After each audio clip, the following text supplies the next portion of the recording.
दोस्तों, ब्रिटेन और रशिया के बीच में टकराव होना तय है। हजरात, यूक्रेन पहुंचे थे बर्तानिया के प्रधानमंत्री। उन्होंने जाकर अंधा सपोर्ट दिखाया यूक्रेन को, हर तरह से यूक्रेन के हक में बात की।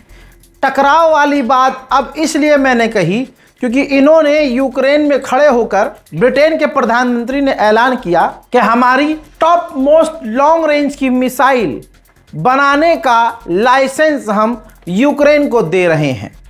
अब इसके बाद दोस्तों सीधा मतलब यह है कि यूक्रेन अब बर्तानिया की मिसाइलें लॉन्ग रेंज वाली खुद बनाएगा और रशिया के काफ़ी अंदर तक घुसकर तबाही मचाएगा। यही वजह है कि ब्रिटेन और रशिया का टकराव होने की स्थिति बन चुकी है। अब कोई चीज़ किसी को फ्री में नहीं मिलती है। इसके बदले यूक्रेन ब्रिटेन की फौज को जंग की टेक्निक सिखाएगा। रियल वर्ल्ड वॉर, यानी जो पूरी दुनिया जो लड़ रही है इधर उधर, खतरनाक जंगों में सबसे खतरनाक जंग यूक्रेन लड़ रहा है। तो यूक्रेन को अच्छा खासा एक्सपीरियंस हो चुका है। यूक्रेन अब ब्रिटेन के फौजियों को ट्रेनिंग देगा कि किस तरह से रशिया जैसी टॉप की सेना से लड़ना है, किस तरह से बचना है, किस तरह से हमला करना है।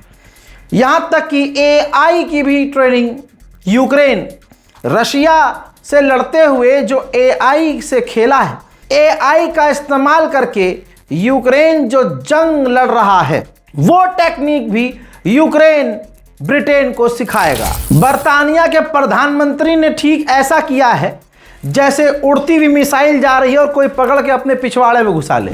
जी हाँ, बर्तानिया के प्रधानमंत्री ने ललकारा यूक्रेन की ज़मीन से रशिया को, कहा कि हमारा ये मैसेज पुतिन तक जाना चाहिए कि आप यूक्रेन की ज़मीन पर कब्जा नहीं कर सकते, आप यूक्रेन से जंग नहीं जीत सकते, हम हर हाल में हर कंडीशन में यूक्रेन के साथ हैं। उन्होंने आगे ये कहा कि यूक्रेन यूरोप का प्रोटेक्टर है, फ्रंट लाइन है, फ्रंट लाइन पर यूक्रेन लड़ रहा है, हम सबके लिए लड़ रहा है, हमको बचा रहा है, लिहाजा हम हर हाल में यूक्रेन के साथ हैं। जैसा कि आपको पता है रशिया का भड़कना तय है।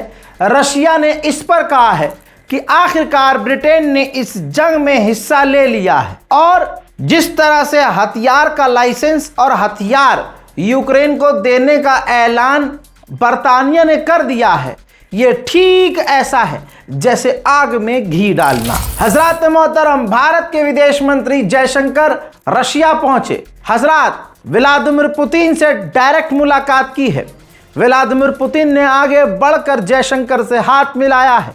जाहिर सी बात है, भारत और रशिया ऐतिहासिक दोस्त हैं, सदियों से दोस्त हैं। अब व्लादिमीर पुतिन ने भारत के विदेश मंत्री जयशंकर से मुलाकात करने के बाद दोनों देशों के बीच जो डील हुई है उसकी जानकारी खुद दी है। Fertilisers, nuclear power, high tech corporation, इसके अलावा खेती बाड़ी, इंपोर्ट एक्सपोर्ट, ट्रेड, सब पर दोनों देशों ने, भारत और रशिया ने डील की है। वहीं रशिया के सुखोई 35 फाइटर जेट ने ऐसा कमाल कर दिया है कि इस फाइटर जेट की वैल्यू अब बढ़ जाएगी। रशिया के Su-35 ने 125 किलोमीटर दूर से सिर्फ एक मिसाइल दागी यूक्रेन पर, और वो एक मिसाइल सीधा अपने टारगेट जो कि अमेरिका का डिफेंस सिस्टम है, पेट्रियट एयर डिफेंस सिस्टम, उससे जाकर, उसकी बैटरी से जाकर वो मिसाइल 126 किलोमीटर दूर से जाकर हिट हो गई है। ये रशिया के सुखोई 35 का कमाल है। वहीं रशिया का एक और Su-57 है। ये रशिया का फाइटर जेट Su-57, इसका पहली बार, जो 5th जनरेशन का फाइटर जेट है, पहली बार रशिया ने यूक्रेन पर इसका इस्तेमाल किया और ऐसी बमबारी की कि अमेरिका के रडार, यूक्रेन के रडार, यूक्रेन के एडवांस हथियार इसको न देख पाए। भाई, देख पाना तो बहुत पहले की बात होती है, देख ही नहीं पाए तो उसके विरोध में क्या ही एक्शन लेंगे। ज़ेलेंस्की और पूरा यूक्रेन देखता रह गया। यूक्रेन पर Su-57 5th generation advance fighter jet से रशिया ने भारी बमबारी कर दी है। इसके बाद Su-57 की भी वैल्यू काफी बढ़ गई है। क्योंकि यूक्रेन के अधिकारियों ने माना है कि हम तो उस फाइटर जेट को देख भी नहीं पाए।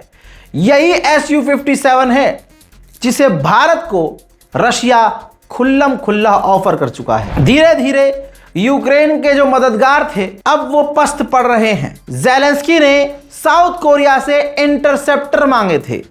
साउथ कोरिया ने यूक्रेन को इंटरसेप्टर देने से इनकार कर दिया है, कहा कि हमें हमारे लिए इंटरसेप्टर चाहिए। नेटो के चीफ ने ऐलान किया है, ये देखिए, कहते हैं कि हम शुरू से यूक्रेन के साथ थे, हम आगे भी आखिर तक यूक्रेन के साथ रहेंगे और यूक्रेन को अभी हम और मदद देंगे, हर हाल में यूक्रेन का साथ देंगे। वहीं जापान भी पीछे हट गया है। जापान की सरकार के मंत्री ने ऐलान किया है कि हमारा कोई प्लान नहीं है कि हम यूक्रेन को हथियार दें, यानी यूक्रेन का एक तरफ से बड़ा नुकसान हो रहा है। लातविया भी उड़कर तीर लेने की कोशिश कर रहा है। लातविया ने मांग की है कि जो यूरोप के इलाके में $200 बिलियन फ्रीज किए गए हैं रशिया के, उन $200 बिलियन को यूक्रेन को दे देना चाहिए। इसके बदले जिसमें रशिया ने यूक्रेन का तगड़ा नुकसान किया है, मुआवजे के तौर पर रशिया के फ्रीज पैसे ही यूक्रेन को दे देना चाहिए। लातविया ने यह मांग की है। जंग के बीच रशिया और यूक्रेन ने अपने अपने 20 सैनिकों की अदला बदली की है। यूरोपीय यूनियन भी आगे आया है।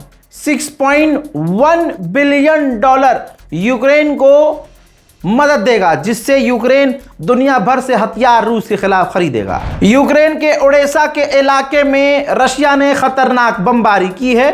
मैं आपको वो मंजर दिखाना चाहूंगा।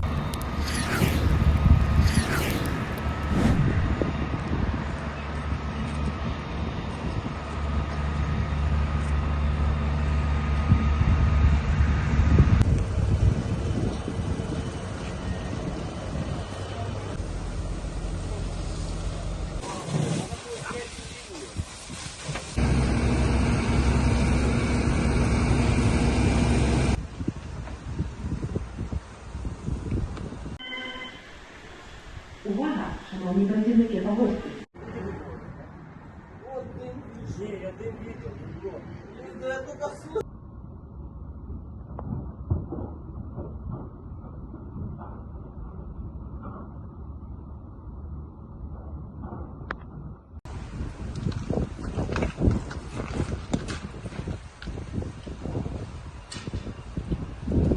मेरे दोस्तों, ये वीडियो है ज़ेलेंस्की का, जो सरकारी इमारत के सामने खड़े होकर चीन से रिक्वेस्ट कर रहे हैं कि आप रशिया का साथ मत दो।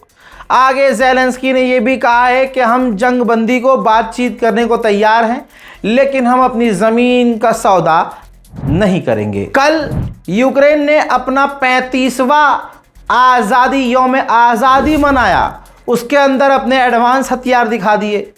दोस्तों, अपनी आज़ादी के दिन जो उसने हथियार दिखाए, रोबोट दिखाए, रोबोट परेड कर रहे थे।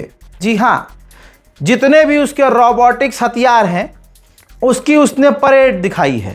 कहने वाले ये भी कह रहे हैं कि डर था कि रशिया यहाँ हमला कर देगा, इस वजह से फौज ज़मीन पर इस रोबोट के साथ मौजूद नहीं थी यूक्रेन की। सिर्फ रोबोट सड़क पर, रोड पर परेड करते हुए नजर आए। हजरात मोहतरम, यूक्रेन और रूस की जंग बढ़ती जा रही है। अल्लाह ना करे ये वर्ल्ड वॉर जैसी हो जाए। फिलहाल के लिए इस रिपोर्ट में इतना ही है। इस रिपोर्ट को शेयर कीजिए, चैनल को सब्सक्राइब कीजिए। जय हिंद।